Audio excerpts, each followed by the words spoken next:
And then we have a 10-unit apartment here in Vegas, which I've done a YouTube video on. Super cool how we bought that with seller financing.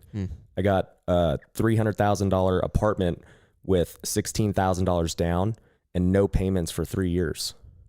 It was a crazy deal. And then the other 10 rentals are like single families or condos here in Vegas. Who would do that deal? On the seller? $16,000 down, no payments on 3 years.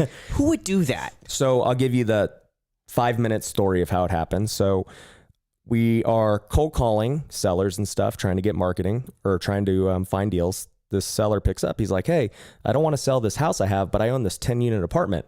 And at the time, this was 3 years ago, I didn't know anything about apartment investing and all that. And I go, we'll buy an apartment. Like, you know, like if the deal's right, we'll figure it out. So we go there. It's in a really rough part of town here in Vegas, kind of where we were last night. And he's like, hey, you know, I haven't gotten rent in 3 years.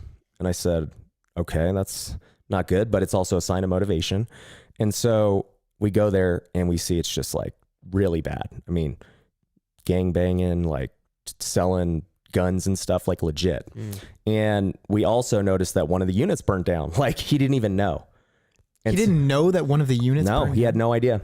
How bad was it burned? Like Talking to a like crisp. It was done. What? Everything inside burnt to a crisp. I have it. I'll show you a picture after. So Wow. I end up calling him. I'm like, hey man, this is a bad situation. Like, did you know that a unit's burned down? He's like, what? Couldn't believe it. Out of state owner in California. And, you know, we just start talking and negotiating. And at the time, I still didn't really know what it was worth. I was also like, hey, I can't even get in the units. I don't know how much renovation it needs. Like, I have to get it for a crazy deal. So I end up just offering him 200 grand. I'm like, I'll give you 200 grand, whatever. He's like, no, I want 400. And after like a month or two of negotiating, we finally agreed on 300, but he was going to sell or finance it. And basically my pitch was, look, you know, it's going to cost me a lot of money to fix this. It's going to cost me a lot of time to get all these tenants out. And, you know, I have no idea the condition. And so he agreed. And basically we came to the conclusion that it was going to be beneficial for both of us to not have payments for the next 3 years, because he hadn't been getting payments for 3 years already. So it's not like anything's different. And in fact, he was behind on his taxes because of that. He hadn't paid property taxes.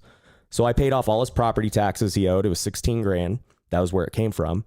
And he ended up giving me 3 years to basically, you know, revitalize the place. So it took me about 7-8 months to get all the tenants out, because what would happen is we'd evict one and they would move into another unit. And how? They would just squat? Yep.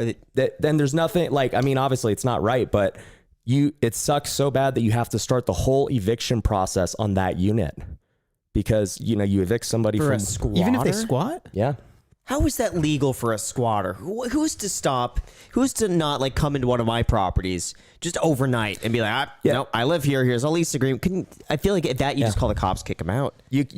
There are situations like on our flips, they're all vacant, right? So if somebody breaks in, we do that.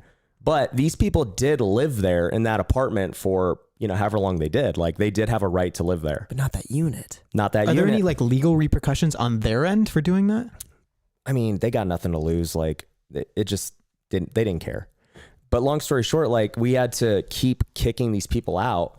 And finally, after like, you know, 7-8 months, we finally got everyone out and we started renovating it, because we didn't want to renovate a unit and then have somebody move into it that's not supposed to be there. So we wanted to get everyone out first.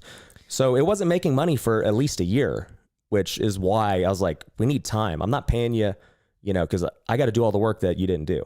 But we ended up spending about 200 grand getting it fixed up. It makes 7,000 a month now in gross. I'm going to make my first payment this July for $1,250. Gosh. How does this guy go 3 years though without receiving any rent? Graham, dude, you would be surprised at how many sellers just don't care. No, I'm serious. Like we talk to sellers every day. We buy homes every, you know, week. Like there's so many sellers that just neglect a property for years. Like it's vacant for years. They never even try to rent it, or, you know, it's beat up. And if they just put some money into it, it would be rentable, but they don't want to do it. have no desire. Maybe they inherited the property. They don't care. Do they just have so much money? It's just not worth their time? Is that it? Yeah, I think a lot of sellers, if they have rentals like this, especially if they have apartments and stuff, that they're somewhat sophisticated.